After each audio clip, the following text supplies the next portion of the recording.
Oke, selamat datang di tutorial pembuatan kurva standar berdasarkan data cycle threshold atau cycle quantification di MyGoPro ya, menggunakan Microsoft Excel. Di tutorial sebelumnya kalian sudah melihat bagaimana hasil dari pembuatan kurva standar di MyGoPro versi 3.5.21. Ya, ini adalah tampilannya ya, seperti tutorial sebelumnya. Yang kalian lakukan hari ini adalah bagaimana membuat kurva seperti yang ada di perangkat lunak MyGoPro ini ya, dengan menggunakan data ceki atau CT yang dihasilkan dari mesin kuantitatif PCR. Ya, nanti kita akan melihat bagaimana mendapatkan nilai Y sama dengan MX plus B. Kita dapat nilai M-nya berapa, kemudian nilai X-nya berapa, kemudian menghitung nilai efisiensinya, persen efisiensi, dan nilai korelasinya, nilai R kuadratnya. Hasil pembuatan kurva standar ya dengan software MyGoPro 3.5 ini kita bisa simpan ya, atau kita hasilkan bentuk PDF-nya dengan cara mengklik bagian eksperimen ya, kemudian klik bagian eksperimen report ya. Ini kita klik ya di bagian ini ya. Di sini kita bisa pilih misalkan hasil tabel ya. Di sini misalkan di sini kita dua kolom misalkan ya. Di sini kita ganti misalnya dua kolom juga, di sini tabel hasil, dan kemudian kita ekspor ya. Nah, ekspornya kita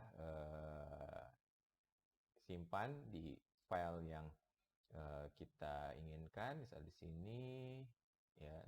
Oke, misal di sini ya, PDF ya filenya. Jadi kita lihat hasilnya bagaimana. Data ini kita butuhkan ya, misalkan di sini. Nah, ini dia ya, data yang ada di mesin.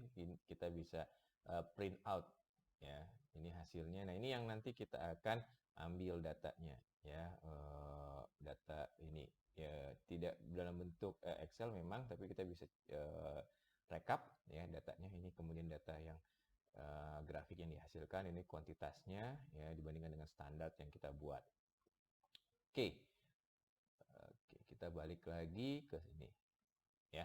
Nah, kemudian bagaimana dengan membuat data dengan Excel ya? Ini yang pertama kali harus lakukan adalah ya mencatat kembali ya, misalnya pengenceran atau konsentrasi 100.000 ya. Ini ada empat replikasi ya, masing-masing ditulis, kemudian dihitung nilai rata-ratanya ya. Nah, nilai rata-ratanya ini yang kemudian kita pindahkan ke tabel, suatu tabel ya, yang kita akan gunakan nanti untuk membuat kurva standar. Yang kita gunakan adalah pada saat ini adalah gen CO1 ya. Bagaimana caranya? Ya, masukkan ini adalah nilai rata-rata cycle threshold atau cycle quantification ya. Ini adalah nilai log DNA ya. Kalian bisa masukkan di sini nilai log DNA dengan menggunakan formula log ya DNA, kemudian dikasih tanda kurung misalnya ini ya. Nah, hasilnya muncul ya, ini sama ya, mirip ya. Nanti diteruskan dengan misalnya semua sampel ya di sini ya, hasilnya sama. Nah, kemudian bagaimana menghasilkan kurva seperti ini ya? Kita mulai dari nilai CT-nya dulu ya. Kita ambil, kita blok ya. Kemudian kita masukkan ke insert ya, kemudian bagian chart yang scatter. Nah, ini dapat datanya seperti ini ya. Nah, ini kemudian kita klik kanan ya, kemudian add trend line. Oke, nah ini muncul Ya, karena ini adalah persamaan atau regresi linier, ya. Maaf ini. Ya, ini kita pastikan ini adalah linier, ya, regresi linier. Ya, diklik yang ini, ya. Kemudian kita ingin mendapatkan nilai persamaan Y sama dengan MX plus B-nya, ya, kita tambahkan di sini dan nilai R-nya. Ya, dapat nilainya seperti ini. Ya, nanti mengenai chartnya, judulnya apa itu kalian bisa tambahkan ya. Di sini kalian bisa chart elemen, aksis title ya kalian ganti ya. Di sini misalnya adalah log DNA concentration ya. Ya, kemudian di sini kita tambahkan misalnya nilai CT ya. Nah, kita ingin dapatkan nilai sebenarnya seakurat apa. Ya, ini kita cek. Nah, kita masukkan datanya di sini. Ya, kita klik kanan ya dari bagian aksisnya yang X, sumbu X-nya. Kemudian kita pilih data, select data. Ya, ini datanya adalah log ya, berarti kita edit di sini ya.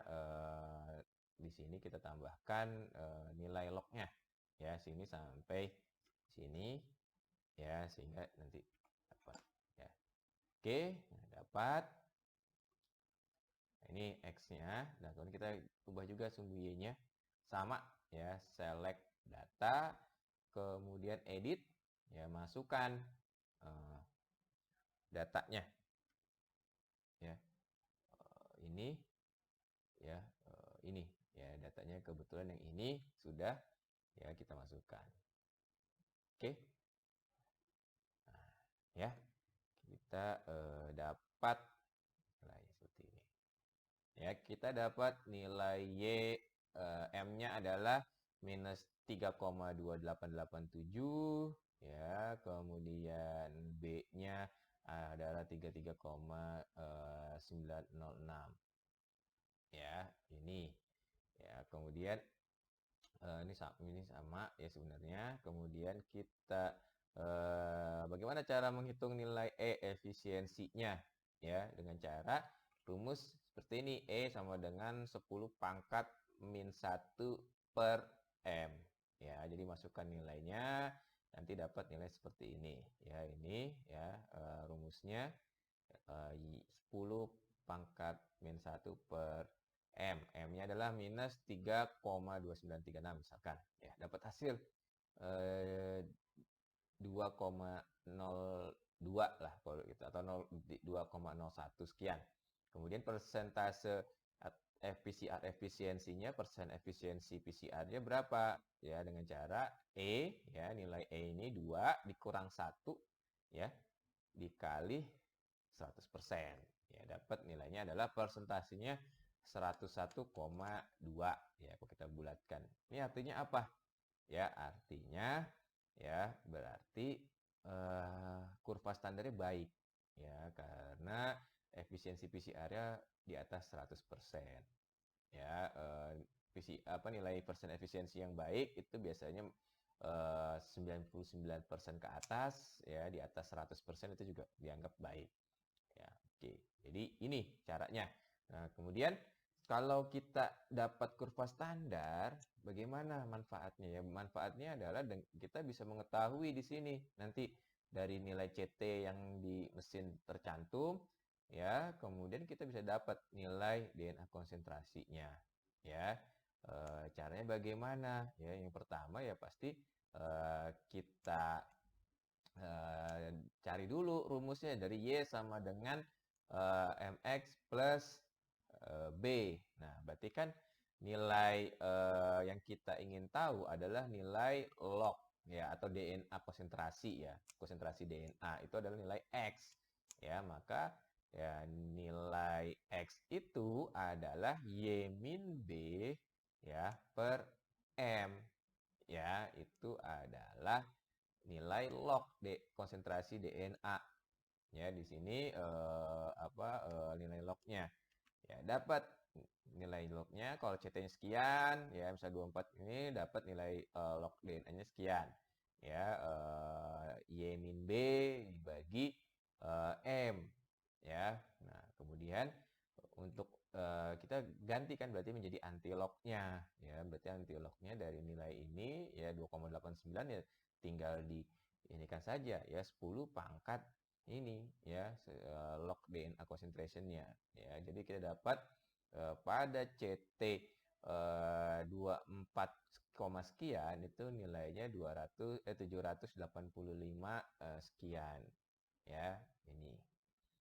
Ini adalah bagaimana kita membuat eh, kurva standar dan aplikasi kurva standar ini untuk menghitung konsentrasi DNA atau salinan DNA secara absolut. Kenapa dikatakan secara absolut?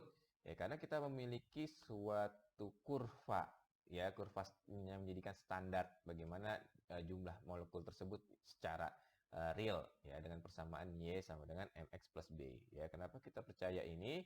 Ya karena nilainya ya tadi R-nya sama dengan 99,9% dan sebagainya.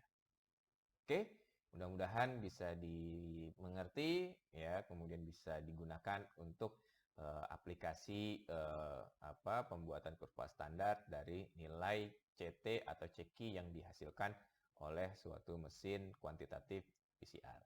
Terima kasih, sampai ketemu di tutorial selanjutnya.